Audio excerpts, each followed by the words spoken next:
Hello, my friends. Dr. Amos here to support your journey with intermediate microeconomics. Last time we talked about price increase for normal good to dissect that change into substitution and income effect, and I promised that I will show you how to do the price increase.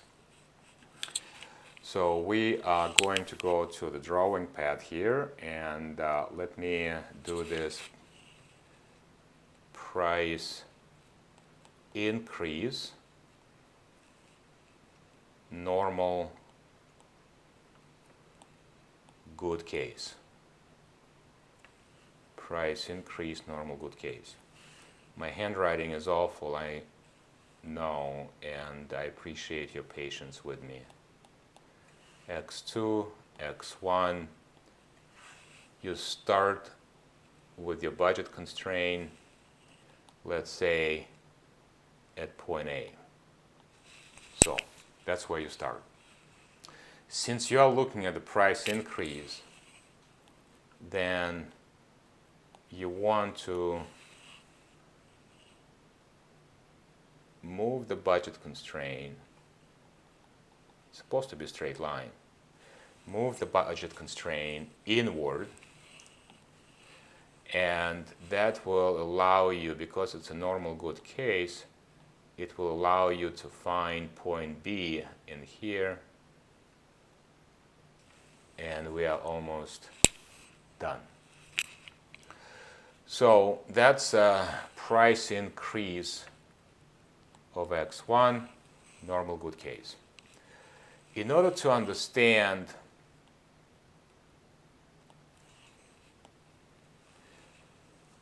what happens when the price change for this consumer, we're going to bring back the new budget constraint to the original indifference curve. And that will look like this, the red line. The point of tangency geometry will work out going to be landing point C at this level. So you can conclude that moving from A to C is your substitution effect, moving from B to C is your income effect, and all of that is going to explain the total effect moving from A to B. That's it.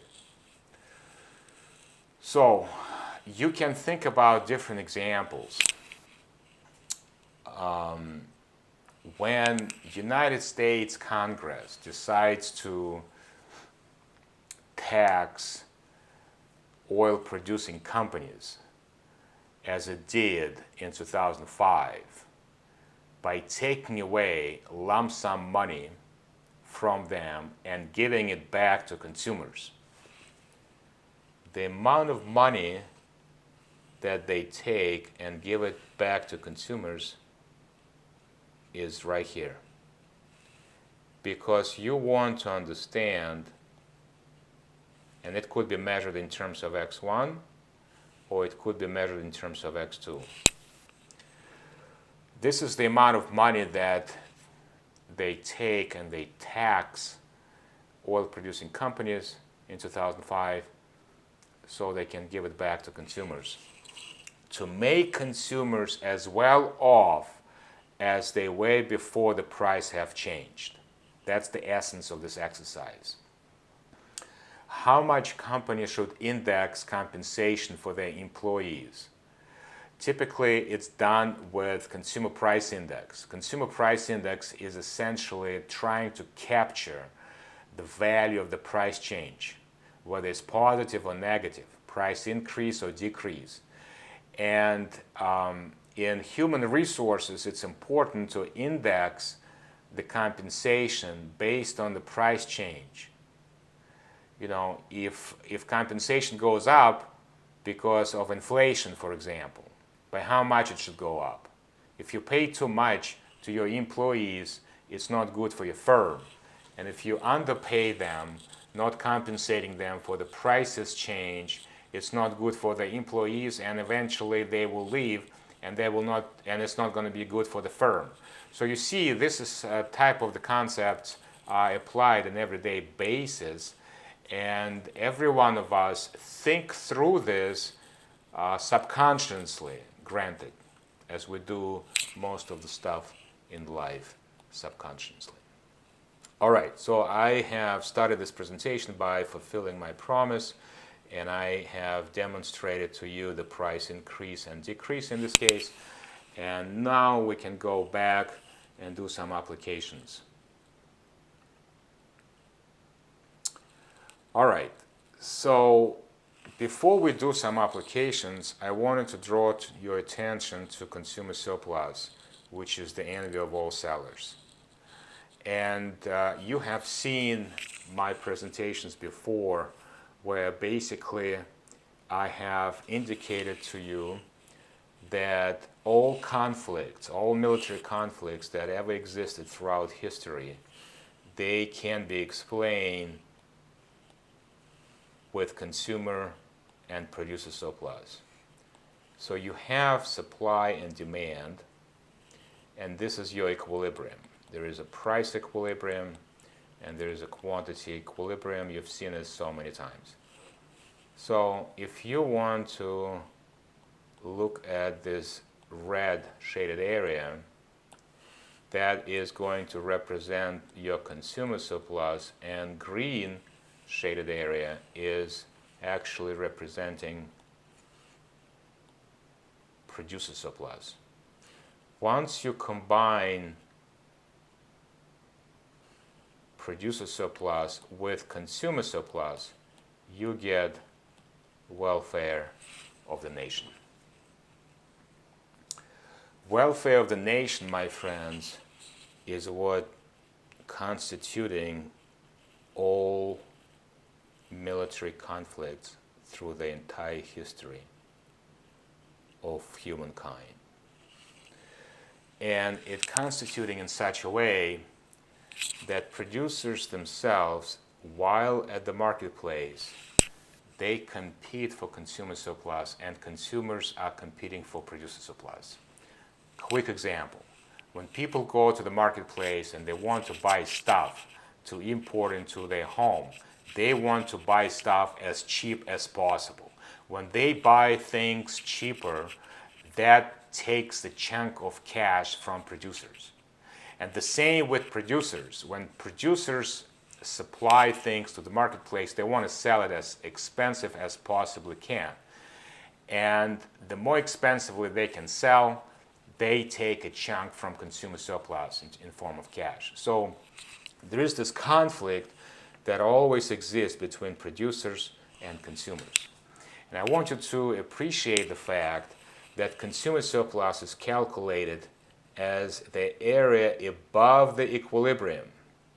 And when this equilibrium is changing, it will either increase consumer surplus at the expense of producer surplus, or it will change producer surplus at the expense of consumer surplus. So I want you to be aware of this. This is a useful thing to keep in mind as we go through some applications in just a moment. All right, so consumer surplus, I called it as the envy of all sellers, because ideally producer wants to capture the entire consumer surplus, leaving almost nothing to consumers. They want to sell as if they could sell the product at close to infinite price, they would. Why they can't, that's an interesting question. Now let's talk about daylight saving time. Essentially what you have in front of you is the time spent on other activities versus time spent on sleeping as an example, the trade-off. Notice that the budget constraint is measured in terms of time. You have 24 hours to spend on sleeping and 24 hours to do something else. When the government, in its infinite wisdom, decides to give you extra hour, this extra hour is not just given to you to sleep. It's also given to you to do anything you want with it. So therefore, the budget constraint shifts in parallel into the direction of northeast, as you see it on the slide. So you can end up anywhere on a new budget constraint. If you are at point A, then you prefer to spend this extra hour on doing something else. If you are at point B, you would like to spend some time sleeping, some time doing other activities.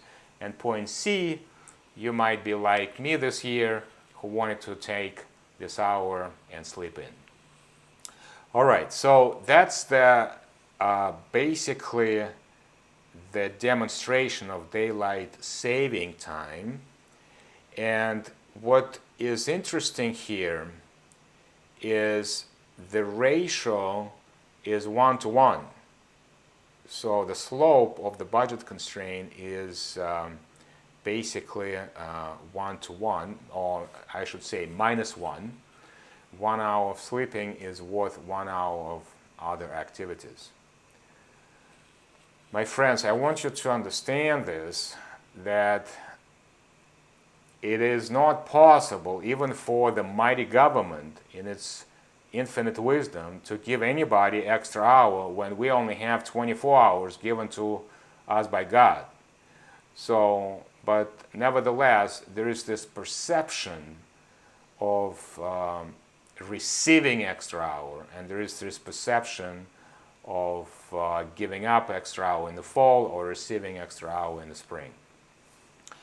And granted, this perception, that's what drives people to make choices, and I want you to be aware of this. Let's go to another application, and we'll consider, by the way, the utility, as you see on the graph, is listed as utility with 2 variables, time sleeping and time doing something else. I'm going to go to another graph, and we'll look at question why people play professional sports. So if you look carefully on this graph, I am looking at leisure on the right-hand side, trading off for income on the left-hand side. Now I'm making this problem a little bit more interesting, because now you are trading hours for money. And that's what we all do. And we do this all the time when we go to the marketplace. It's not just hours, but you have to give up leisure. So as I am making this presentation for you, I'm giving up my leisure. Leisure meaning that I could spend time being in the mountains, I could be hiking, I could be camping, I could travel some other places, or just be with loved ones. So this is all leisure, and this is all given up every time people want to bring income into their household. So the trade-off is clear, and since you only have 24 hours of leisure, that's where you start. Look where you start with this arrow pointing out to the budget constraint on the right.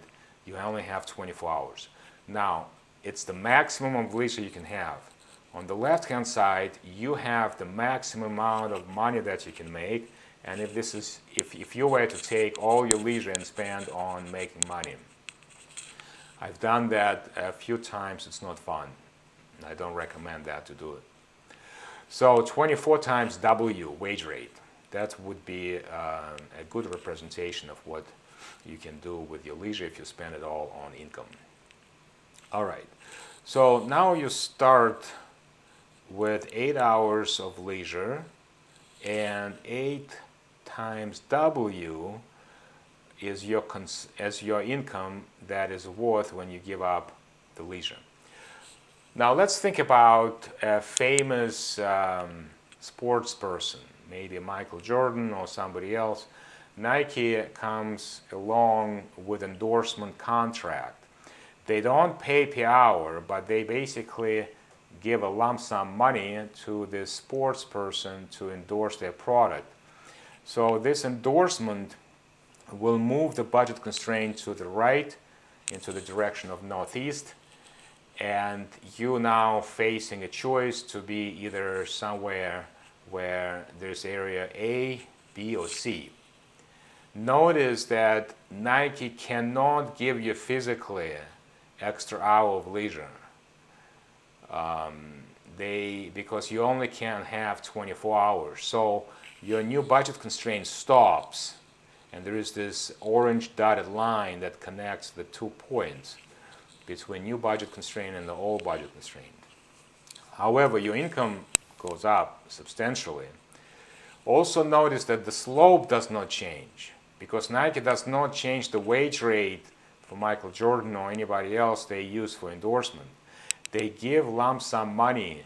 Lump sum money is increasing the budget constraint in parallel and making person wealthier, but it's not designed to change the slope or the trade-off between leisure and income. That's important. And finally, income is defined as W times time spent working, and leisure is defined by 24 hours less time spent at work. All right, I hope this is getting interesting and you are getting better at modeling your hypothesis on the graph. Let me talk about wage rate versus income change. Since I have already mentioned that the wage rate is not the same as income change, it also implies that people have a very different behavioral implications when those two change independently. Most empirical studies in economics demonstrate that leisure is superior good. And basically, the theory is such that as you pay workers more, they're willing to give up more of their leisure and supply more of their labor. I want to caution you on this and introduce a backward bending supply curve. So this is what you have seen in the past. I'm going to make this a little bit more interesting to bring some dose of reality. So essentially, what you have, you're looking at the wage and labor. You've seen this before. They are positively related, which means that as wages go up, for higher wages, people are willing to supply more labor. That's how it works, and it does. However, it's not that simple. What I'm going to do, I'm going to show you that it is actually not a straight line, but it's a backward bending supply curve. Just being a little bit unorthodox here. Look at elasticity. So what I'm saying that at some point, as wages increase, people are willing to work more, but at decreasing rate. This is the green line of backward bending supply curve. People are valuing more leisure at some point. In the United States, at this point on average is around $60,000 to $70,000 per year. Once the family brings around $60,000 to $70,000 per year, they value money less in favor of other things. Maybe a meaningful job, maybe leisure doing things, playing in the lake or doing sports, whatever. So, however, it is also true if you increase the wage beyond that point, they will actually try to work less in favor of more leisure, because the trade-off is, as you provide less labor, your leisure goes up. It's inverse relationship. So, and this is true for every individual, and it's also true for a country as a whole. So in Europe, for instance, this backward bending supply curve would be very different in terms of elasticity and in terms of this green portion and red portion if you were to compare it to the United States. Or even if you go to Mexico, and you will find that difference in Mexico, where they take siestas, naps during the day, and that is very indicative of the slope change.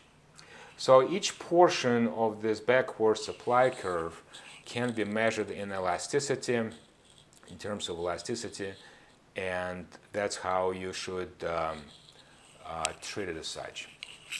All right, one more thing before I will let you go here with this part of presentation.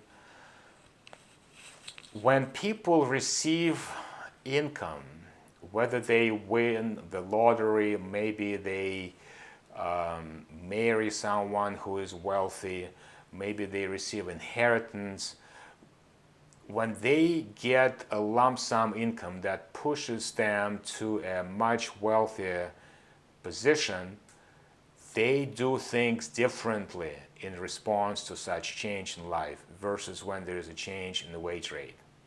That's important because some companies give bonuses and they tie those bonuses to the hourly wage versus giving the lump sum money at the end of the year. So I want you to appreciate the fact that when people on average experience increase in wage, they tend to work more per hour and give up leisure. And that's what companies have to remember.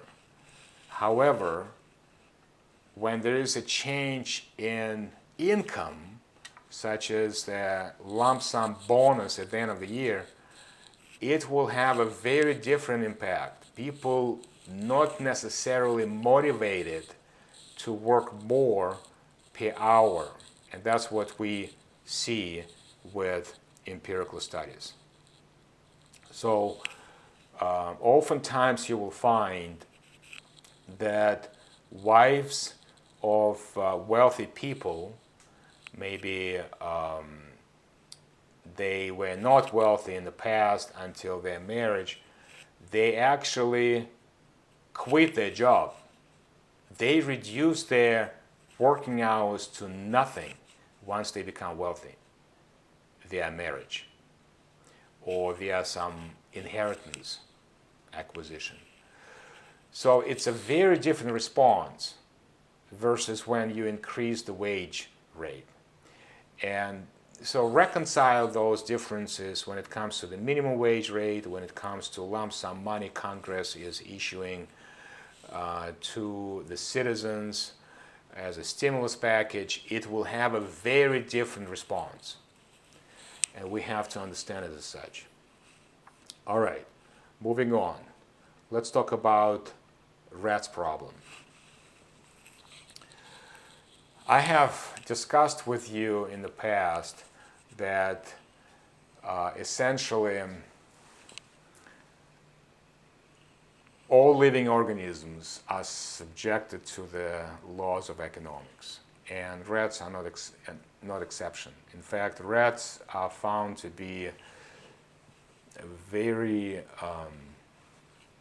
rational creatures, and their rationale is observed when they don't make any extra move without consciously and subconsciously calculating the simple fact that moving means spending energy, and that in economics term, these expenditures of energy has to be replenished sometime in the future.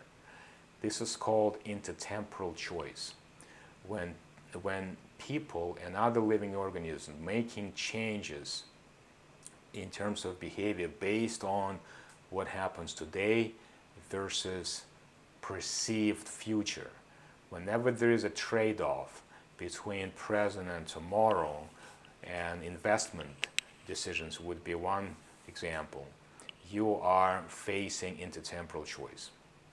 So what I want to do right now, I would like to stop at this point, introducing animal experiments, and come back with the next video to think through how animals replicate our behavioral choices, or I should probably say, to be fair to animals, how we replicate animals' choices. And I appreciate your time, my friends, and we'll talk soon.